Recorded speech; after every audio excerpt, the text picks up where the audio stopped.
Marielena, let's talk about executive coaching to build self-confidence. What stops people from being self-confident? Well, that's a really interesting question. The key thing that stops people from being self-confident is the limiting beliefs that they have formed throughout their lives, that stops them from thinking that they're good at something or that they're not as good as they really are. You know, one of the key fears that executives have is that they're not good enough and that they're going to be found out, that people are going to notice that they're not good at what they do. So this erodes their self-confidence. It stops them from being as good as they could be, because they're constantly believing or criticizing themselves that whatever they're doing is not good enough. Now, in the past, that self-criticism has worked as motivating. It has helped them be better at what they do because they're constantly niggling themselves and saying, no, you can do better, you can do better.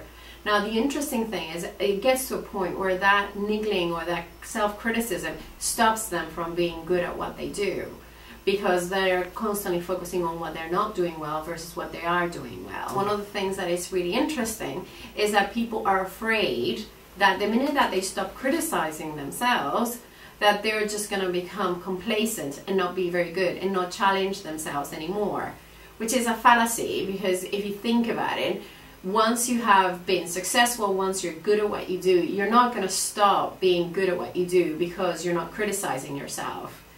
But most of the people are afraid that if they don't criticize themselves or they don't focus on the things that they need to improve, that they will become complacent and deteriorate their performance. So what executive coaching can do, it's about help them focus on the strengths, focus on what they do well, focus on how good they are in comparison to everyone else. So it's about changing the perspective, changing the mindset. Now, the interesting thing is a lot of the times the executives come across as very confident or arrogant, and in reality, when they are arrogant, arrogance is a coping mechanism. When you are truly self-confident, you can make a fool out of yourself and it doesn't really matter. You are comfortable and confident on who you are. You accept yourself. You're self-aware. Now, one of my clients said, but if I become really confident, then I may alienate people. And what he was talking about was a lack of self-awareness. When you have self-awareness and you have confidence, you have the flexibility to change your behavior according to the people that you're dealing with. So it doesn't really matter what the situation is. You can be flexible in your style to address a situation.